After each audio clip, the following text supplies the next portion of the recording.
Welcome back, everybody. Our second presentation for today is Caregiver Burnout, When Caring Becomes Taxing by Dr. Tawny Chamberlain.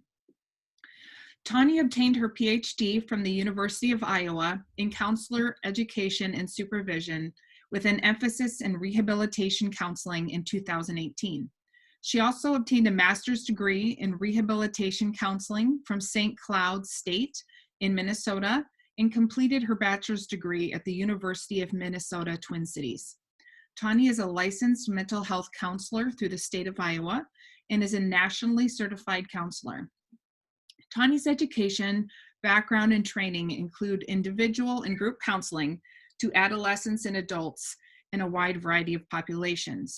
However, she has specialization and an interest in working with individuals and caregivers of brain injuries, stroke, and other neuro-related disorders.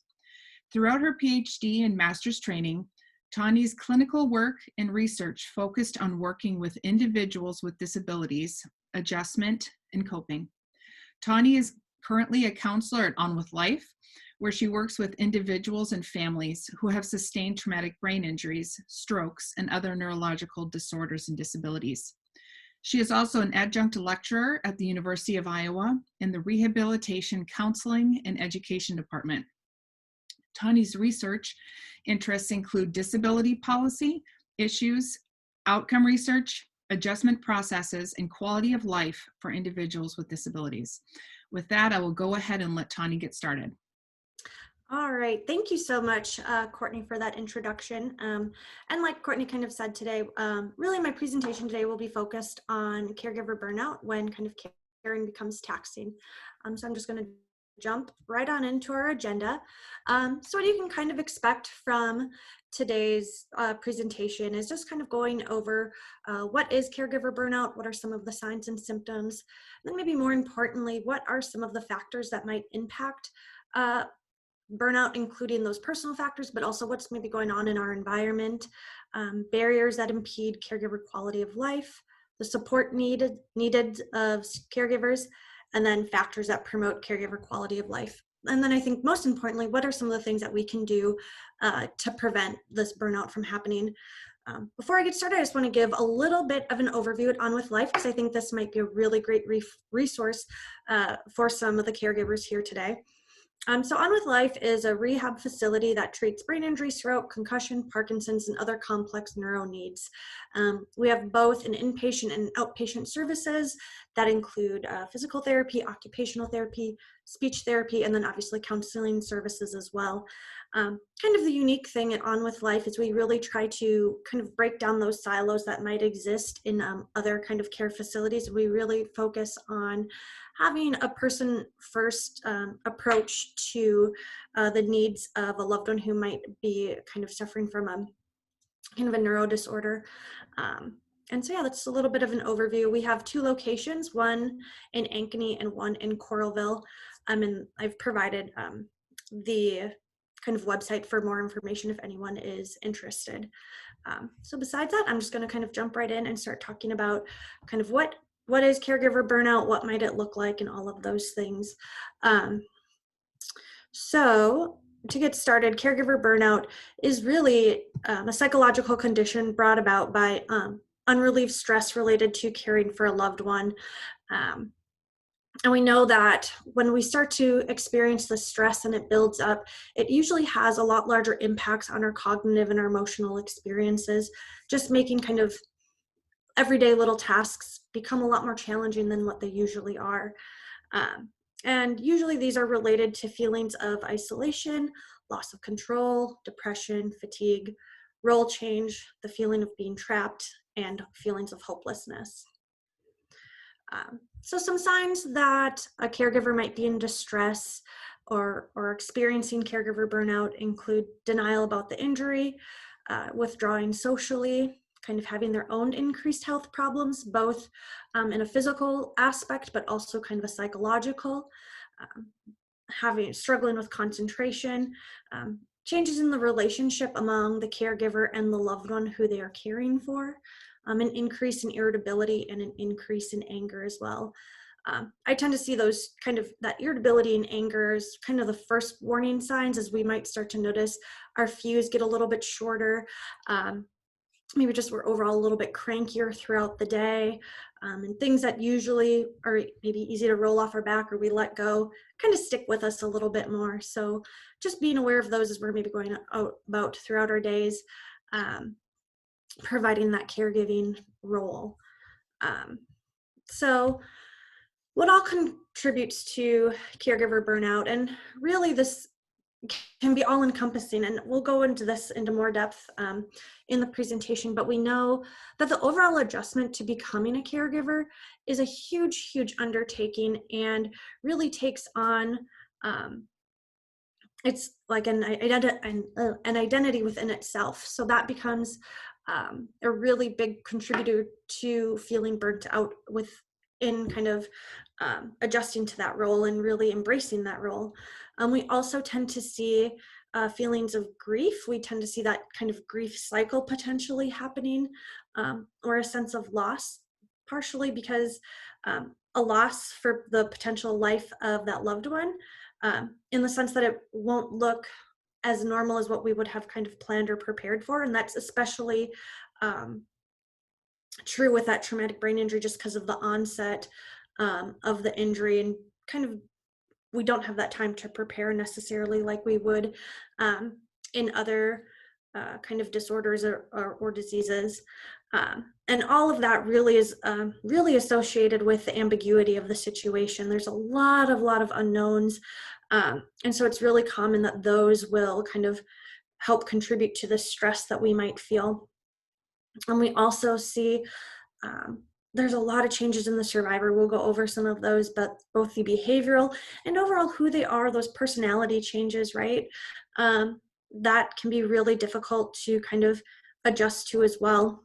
But not only to the survivor or our loved ones, but also changes in roles within our own family dynamics. A lot of times as the caregiver, we tend to see caregivers, the majority tend to be spouses and or children of the loved one. So we tend to see that role change as well over time.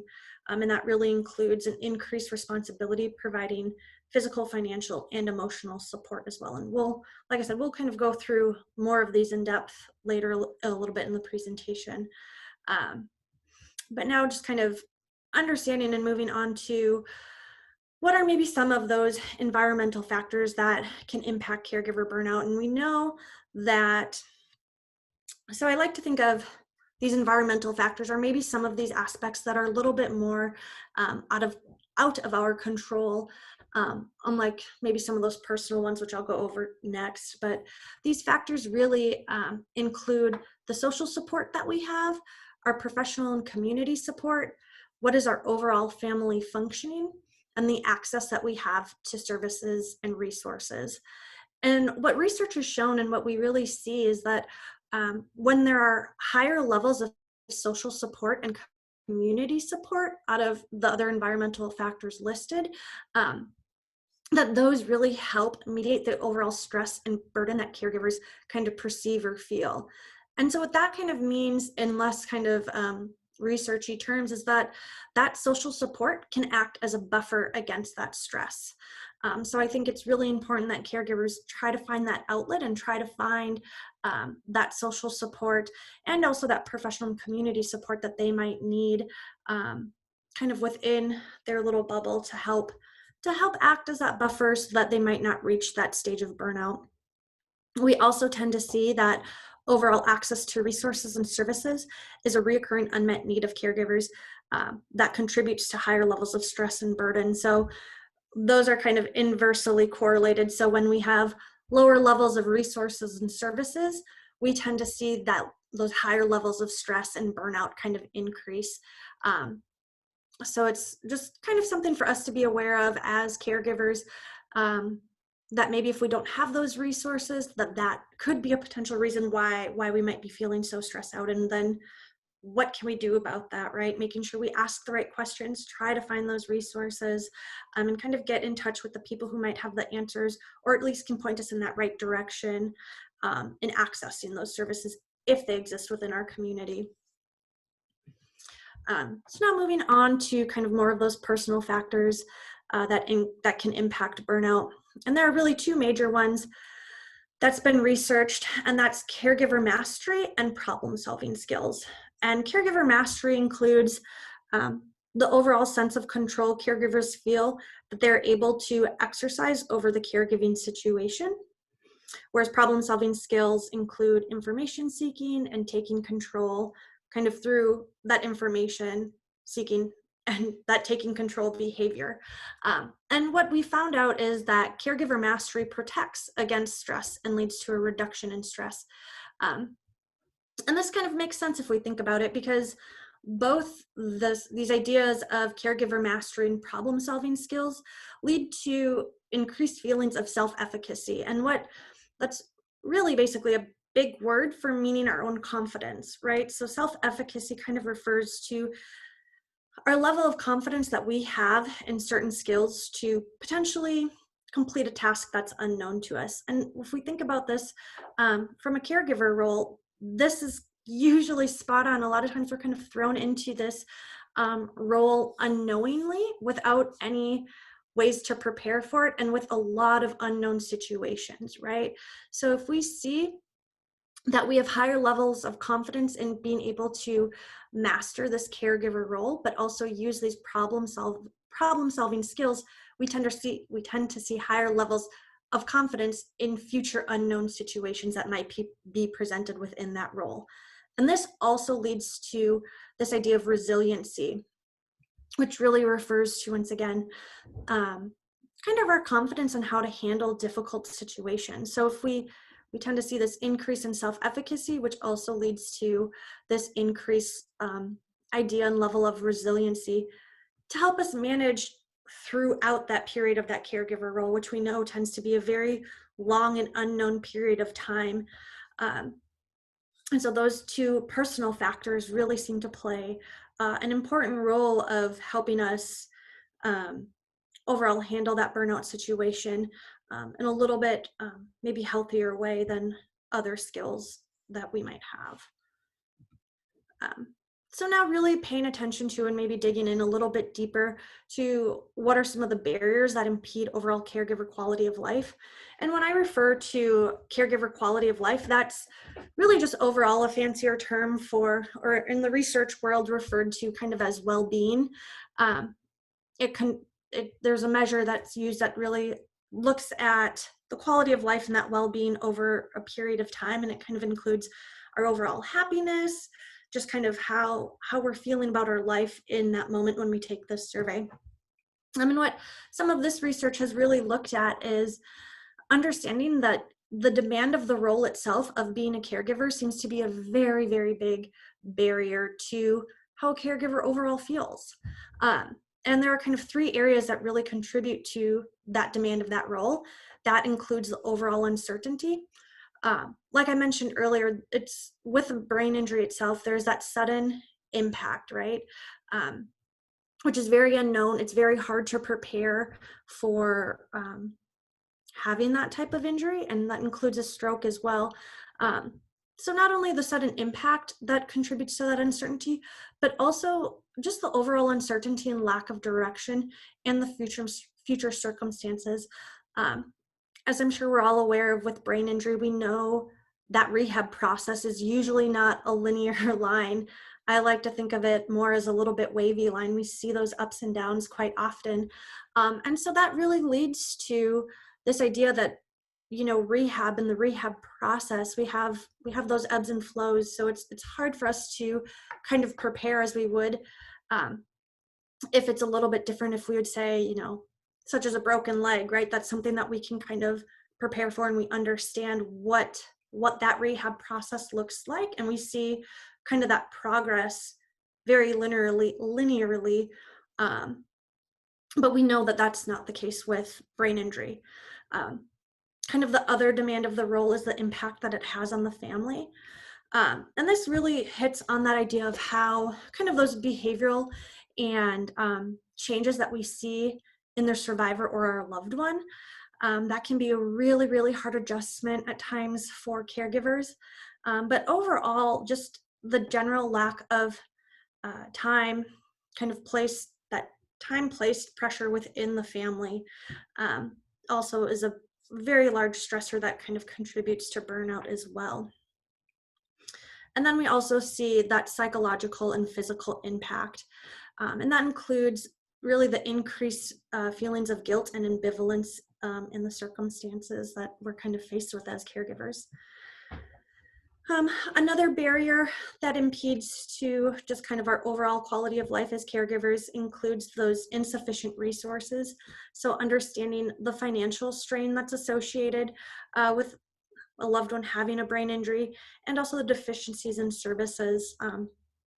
So those two really go hand in hand in understanding that a lot of times the role as a caregiver is almost a dual role, because they also have to at times continue to maintain work full-time while also continue to provide then full-time care for their loved one. And we know that the services that are required for brain injury are not always cheap or affordable at times, and it really puts that financial strain within kind of that family dynamic. And we see how all of these kind of, as we present or as I present, we'll see how they're all kind of interconnected, hopefully, how they might all impact one another, which leads to that buildup of stress, right? And so further kind of investigating a little bit, what are some of the support needs of caregivers that impact their quality of life, right? So the supports needed to improve the quality of life for caregivers, specifically addressing services and supports that are needed to assist them in day-to-day functioning for themselves, but also for their loved ones. So this is looking at kind of both their role as a caregiver, what makes their life easier from their point of view, but also from the point of view of their loved one as well, right? So what are some services that might help their loved one, but what are some services that might help them?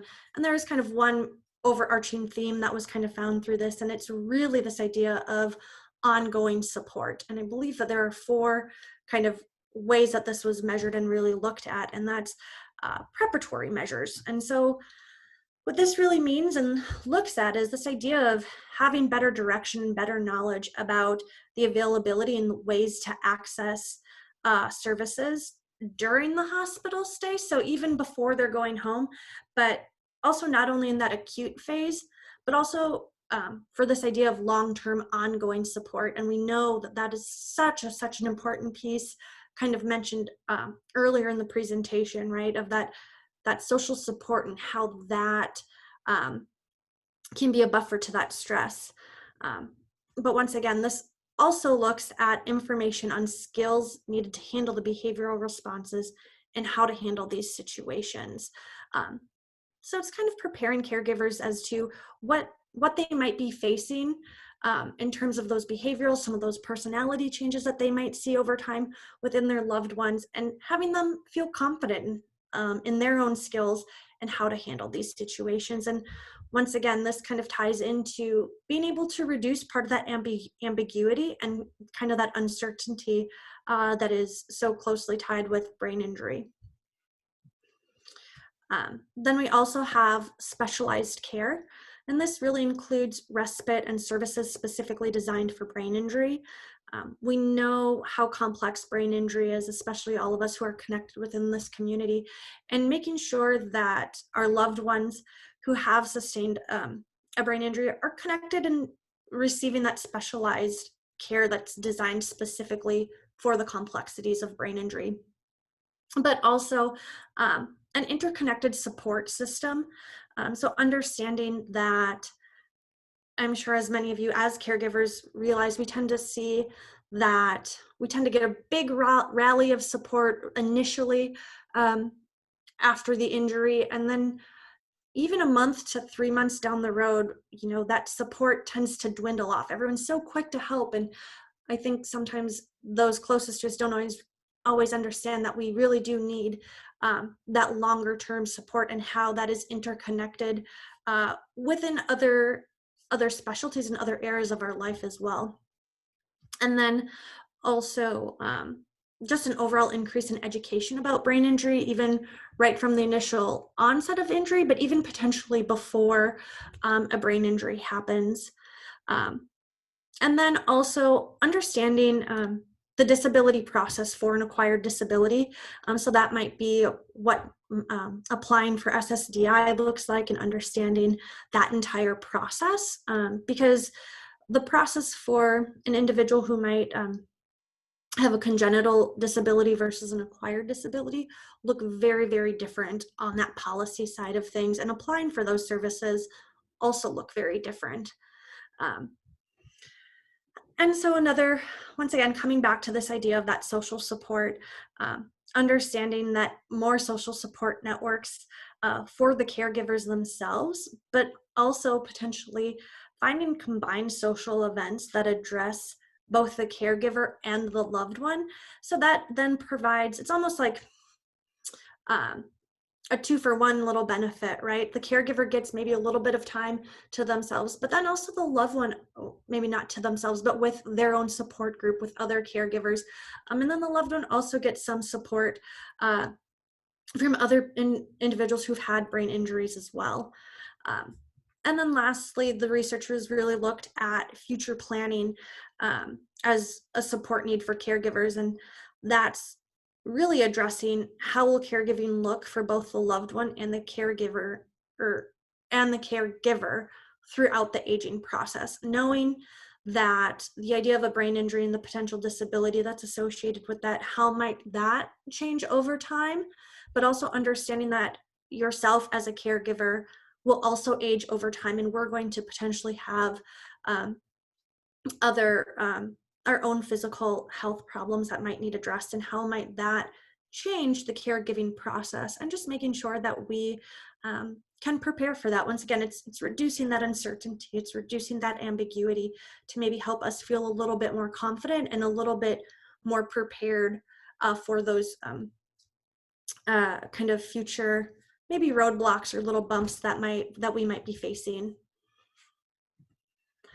And so now looking at some of the factors that are promoting positive quality of life for caregivers. And these include just the positive aspects of caregiving, the caregiver role, and how caregivers cope with the complexities of brain injury. So we know that as caregivers, it's not an all bad situation, right? We have to find those silver linings when we can. And really the main theme that was found among caregivers within this research was how caregivers really found a way to maintain their overall well-being. And this was really through first off, enriching experiences. And that's finding and kind of generating a new appreciation of life for themselves, finding ways to create closer relationships with other family members, and creating a positive meaning when seeing progress in their loved one. And I know that that can be challenging for the loved one to see at times, as they might, I like to think of this as kind of like identifying and really celebrating those little baby steps along the way. We know a lot of times, especially within the brain injury community, we know we don't just meet a goal from 0 to 100. We have those smaller goals that are met before we actually meet that larger one. But making sure that we see that progress and that we celebrate that progress and highlight that to our loved one, because a lot of times they might try to discount those since they're not achieving that large goal. And then identifying some positive coping mechanisms as well to help maintain that well-being. And that's really maintaining one's own identity throughout the caring role, understanding that we can still try to maintain parts of ourself pre-injury, and continuing to engage in that. And then also kind of that idea of you can be a caregiver and who you partially were before the injury as well. I always like to tell my clients and the people I'm working with, and especially when it is caregivers, that we know a brain injury is not just isolated to the survivor, right? We know that this has a larger impact, and it impacts the family dynamics, and we know that it impacts everyone a little bit differently within kind of that individual's world, right? And that really includes that individual who is deciding to be the caregiver as well. So making sure that there are still maybe parts of your life that you might get to have that's a little bit maybe closer to normal pre-injury when it's post-injury, right? Um, this might include also taking time out just for oneself and this idea of building resiliency, right? So understanding um, and trying to maybe adopt parts of this mindset that, when we've overcome difficult things on this rehab journey, so that means that we'll be able to overcome difficult things in the future, right? That's really the idea of resiliency here, and understanding that, you know, um, one difficult situation isn't, it can be kind of blinding, right? We feel like, oh, I don't know how I'm going to get through this. But somehow we do. And, it's then we can use those skills and that strength that have gotten us through that one difficult situation within future situations as well. All right. And so now, more importantly, this is what I'm really hoping that will be beneficial to you all is understanding what are some of these caregiver burnout prevention tips and what can we do as caregivers to make sure that we're taking care of ourselves so that we don't get to the point of being burnt out. And so first off, not being afraid to ask for help. I need to sip of water real quick. And, this can really range from almost anyone to anywhere, right? This might be our social support, this might be our family, this might be our close friends, but also asking for help and potential services from where our loved one might be receiving services, especially if it is specialized to brain injury. A lot of times we'll see within kind of these rehab facilities, they have things built in and kind of structures in place to help the caregiver with that caregiver burnout and with those kind of adjusting to that role. So making sure that we ask what is available for us, but also for the loved one as well. So not being afraid to speak up and ask for help, especially when we need it. Another really important kind of point to help prevent burnout is making sure that we're setting boundaries for yourself and your loved one as well. And this can look very uniquely, and it looks very different across people and across loved ones, but making sure that part of the setting boundaries for yourself and for your loved one makes and allows for us to have those other areas of identities that we still might have within us, right? So making sure that we might not, it's walking that fine line where we might not be enabling our loved one too much a little bit, right? That's can be very easy for us to do as a caregiver. We want to make sure that our caregiver is doing everything that they're supposed to, especially in terms of like exercises from PT, OT, and speech. But part of that is understanding our role as a caretaker, right? We don't always have to be there to nag them to do parts of their exercises. If that individual's not motivated to do that, we can't always make them do the work that they're supposed to be doing. And that's part of setting that boundary for what your role as a caregiver might look like.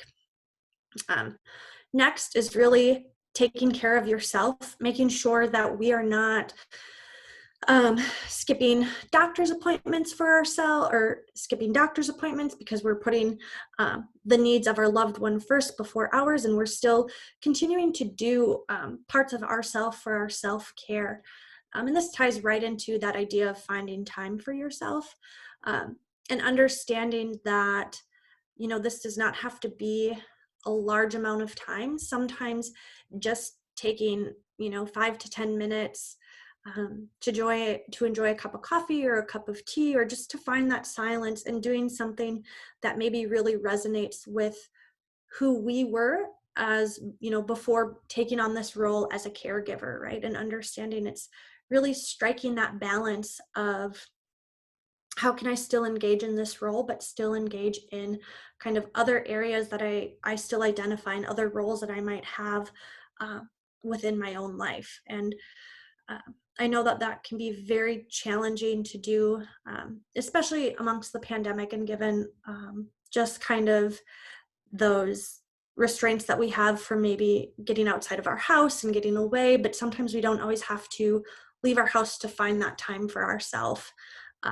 It might simply be going for a 10-minute walk and just, trying to meditate or focus on our breath and trying to calm ourselves down a little bit. And the next one is also utilizing resources such as respite to give yourself a break. I think that's pretty straightforward. And really, another big one is trying not to perseverate on the negative. We know that, once again, with the complexities of brain injuries, that a lot of times there can be negative outcomes, or not necessarily negative outcomes, but negativity is associated with that outcome. And it's, I think trying to be realistic about it and not necessarily getting stuck in that negative of trying to find and look at, okay, what is the silver lining of this situation, of the day, or oops, accidentally hit my front button. I apologize about that. And so it's part of this, trying not to perseverate on the negative, is also a matter of like trying to practice staying in the moment, and just taking it day by day. And then lastly, really trying to identify the small wins or the positives throughout the day. Alrighty, does anyone have any questions?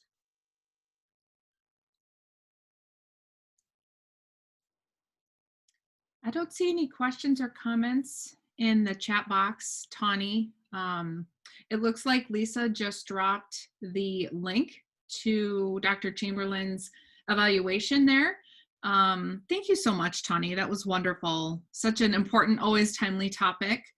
And just a reminder to the attendees, you will also get those evaluation links in an email after today's workshop. Again, Tawny, thank you so much for your presentation and your time today. We really appreciate it. Yeah, definitely. I'm more than happy to. I also included, let me go to my next slide.